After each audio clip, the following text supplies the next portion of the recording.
खबर आजमगढ़ से। उत्तर प्रदेशी प्राथमिक शिक्षक संघ के बैनर तले अध्यक्ष सुरेंद्र प्रताप सिंह के नेतृत्व में तथा कथित परिषदीय विद्यालयों में कम छात्र संख्या को आधार बनाकर पेयरिंग मर्जन किए जाने के विरोध में शिक्षकों द्वारा धरना प्रदर्शन कर बीएसए को ज्ञापन सौंपा गया है। संगठन अध्यक्ष ने बताया कि पूर्व में तैनाती के समय विद्यालयों में शिक्षक का आसमान वितरण कर दिया गया है, जिसके कारण विद्यालय में आवश्यकता से अधिक शिक्षकों और कुछ विद्यालयों में शिक्षकों की काफी कमी हो गई है। उत्तर प्रदेशी प्राथमिक शिक्षक संघ का कथन है कि कम छात्र संख्या को आधार बनाकर पेयरिंग मर्जन किए जाने की कार्रवाई शिक्षा अधिकार अधिनियम 2009 एवं बाल शिक्षा अधिकार के सर्वथा विपरीत एवं विधि विरुद्ध है। शिक्षा अधिकार अधिनियम 2009 में प्रावधान किया गया है और इसी के अनुरूप पूरे प्रदेश में विद्यालयों की स्थापना की गई है। शिक्षकों ने कहा कि यदि सरकार इस अपने निर्णय को समाप्त नहीं करेगी तो हम शिक्षक सड़कों पर उतरने को बाध्य होंगे, जिसकी पूरी जिम्मेदारी शासन और प्रशासन की होगी। जीएनआई से शिव प्रकाश चतुर्वेदी की खास रिपोर्ट। उत्तर प्रदेशीय प्राथमिक शिक्षक संघ के नेतृत्व में आज धरना और ज्ञापन का कार्यक्रम हुआ, जिसमें माननीय मुख्यमंत्री जी के नाम से हमने ज्ञापन दिया है कि अभी जल्द ही माननीय मुख्यमंत्री जी शासन में उनके सचिव द्वारा एक शासनादेश निर्गत किया गया है कि जिस गांव में 50 से कम संख्या वाले विद्यालय हैं, उस विद्यालय को तोड़कर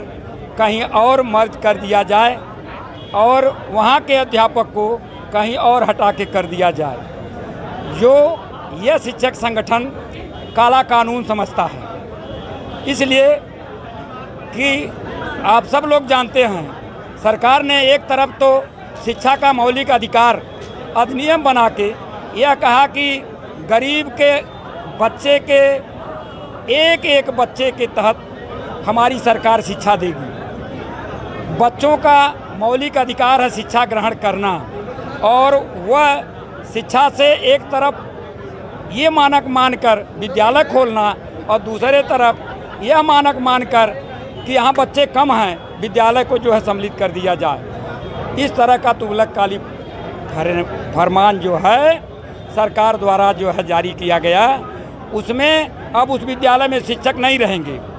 अब शिक्षक नहीं रहेंगे, बच्चे नहीं रहेंगे, अब उनको अलग कर दिया जाएगा। अब बताइए वो बच्चे जाएंगे कि नहीं जाएंगे। पिछली सरकारों ने 300 की संख्या पर एक विद्यालय खोला था, जहां आबादी 300 है। तो जहां आबादी 300 है, मुश्किल से वहां 40 बच्चे रहेंगे, ये मेरा अपना मानना दावा है। 35 रहेंगे, 40 रहेंगे। अब आप एक तरफ तो 300 का आबादी का मुजरा मान के विद्यालय खोले, एक अध्यापक पद सृजित किए, अब उनको सम्मिलित करके अध्यापक पद भी समाप्त कर रहे हो। तो अध्यापक पद समाप्त करने पे आपको बताऊं 500 अध्यापक आजमगढ़ में भी घट जा रहे हैं, 500 सम्मिलित हो जा रहे हैं। अब ये अध्यापक संख्या इनकी कम हो जाएगी। दूसरी बात यह है, वो बच्चे जो नहीं जाते थे अब कौन लेके जाएगा, कहाँ जाएंगे पढ़ने, किस मुजरे में जाएंगे, अब ये तो सरकार बताएगी, आप लोग पूछेंगे। लेकिन हमारे अध्यापक घटते जा रहे हैं। आज अध्यापक को प्रशिक्षित करके केवल रास्ता दिखाया जा रहा है। 10-10 लाख रुपया खर्च करके बीटीसी, बीएड, टीटी 10-10 लाख रुपया खर्च करके आज अध्यापक के योग्य बन के हमारे नौजवान खड़े हैं। वो तैयार हैं कि हम कब अध्यापक हों, और उसी तैयारी में खड़े खड़े मैं तो धन्यवाद देना चाहता हूं बिहार सरकार को, जिसने उत्तर प्रदेश के हजारों नौजवानों को रोजगार दिया, शिक्षक बनाया।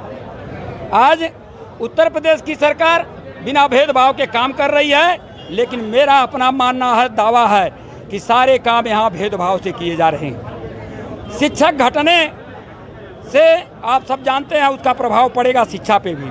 फिर कहेंगे ये शिक्षक क्या कर रहे हैं। मेरा तो अपना मानना, तोड़िए मत, संसाधन बढ़ाइए, उस विद्यालय में संसाधन दीजिए, उस विद्यालय को और गुणवत्तायुक्त तो बताइए।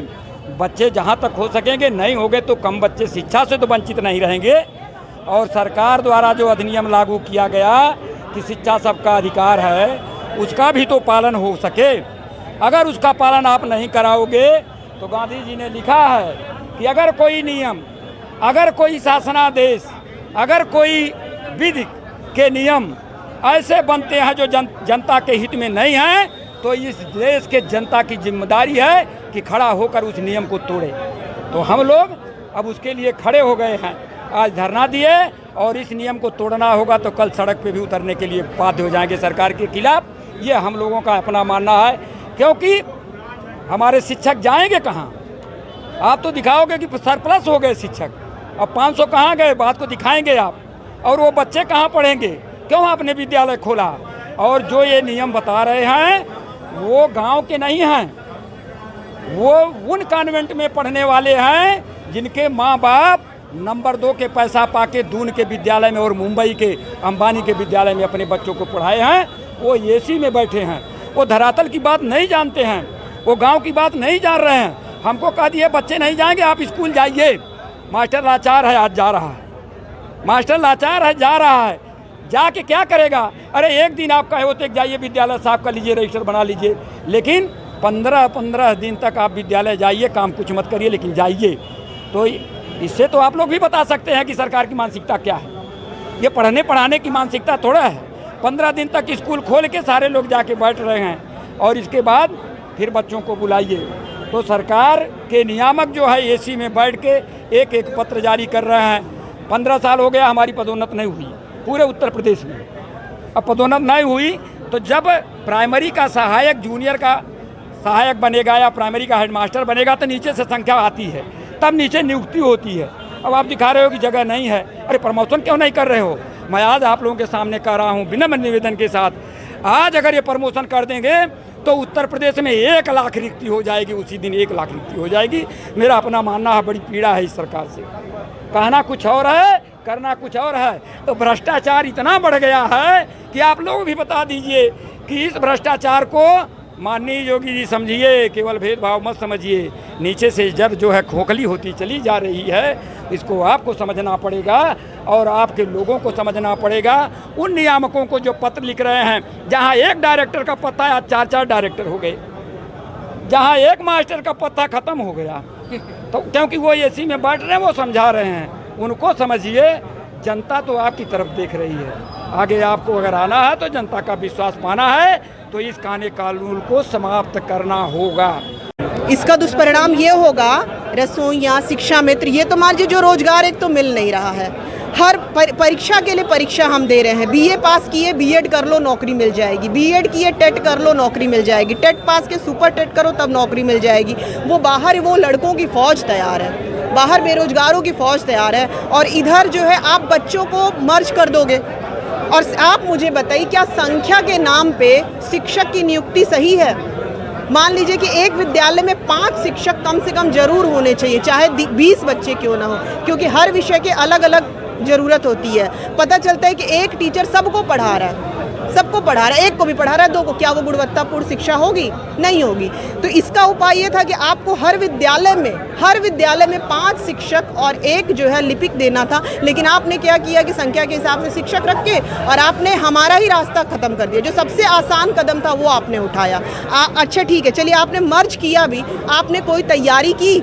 आप एक न्याय पंचायत में एक बड़ा विद्यालय बनाते, उसमें बसें रखते, वैन रखते और वो बच्चों के लाने की व्यवस्था करते, तब मर्ज करते अपनी तैयारी के साथ। आपने अनायास ही कर दिया है। ये क्या, ये जो जुलाई का समय रहेगा, ये बच्चों का बर्बाद नहीं होगा?